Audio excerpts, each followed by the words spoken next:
गीता के अंतर्गत अध्याय 10 में चतुश्लोकी गीता के 4 श्लोकों के बारे में बताया था।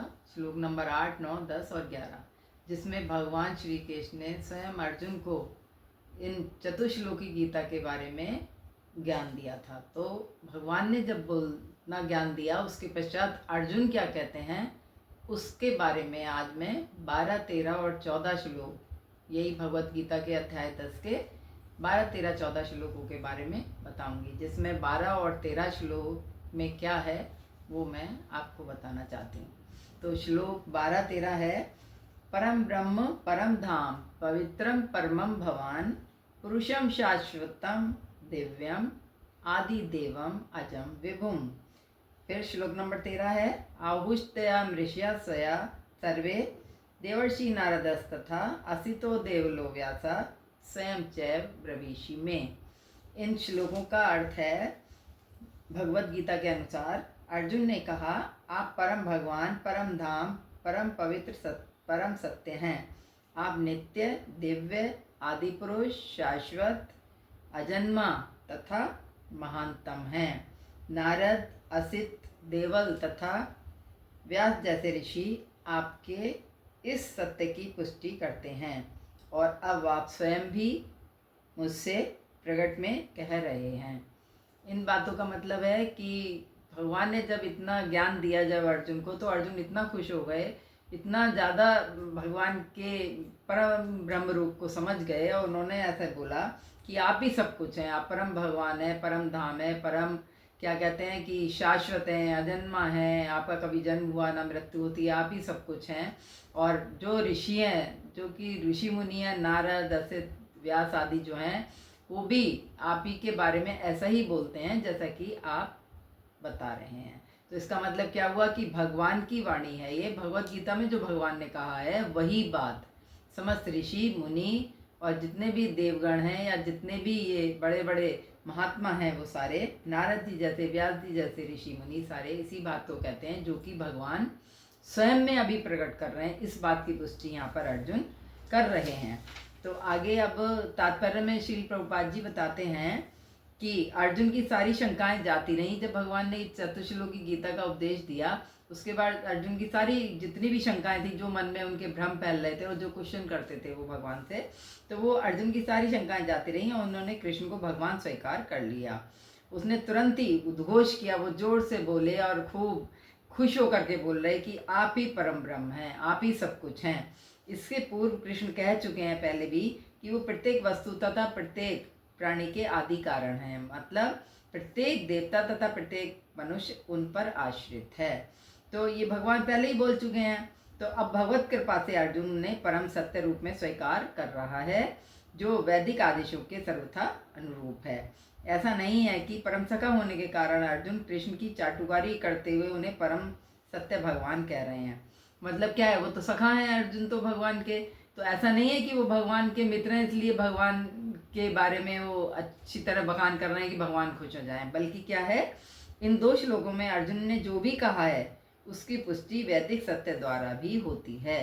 वैदिक आदेश है कि उसमें जो कोई भी परमेश्वर की भक्ति करता है वही उन्हें समझ सकता है, अन्य कोई नहीं।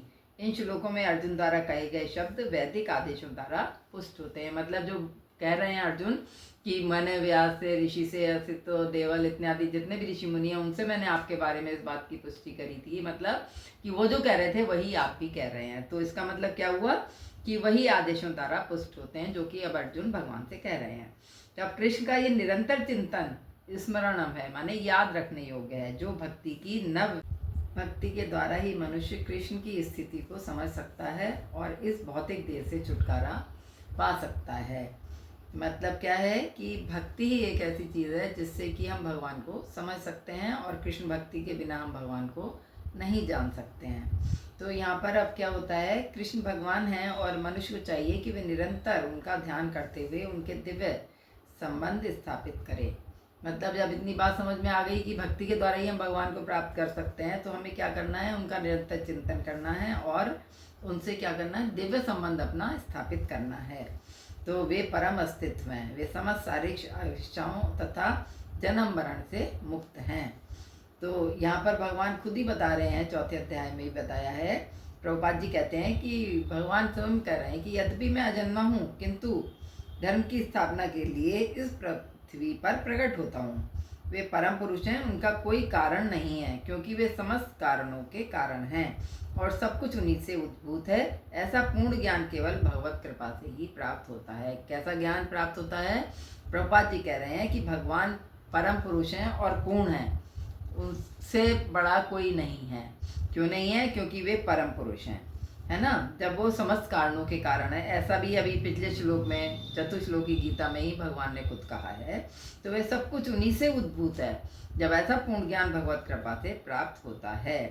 यहाँ पर अर्जुन कृष्ण की कृपा से ही अपने विचार व्यक्त करते हैं।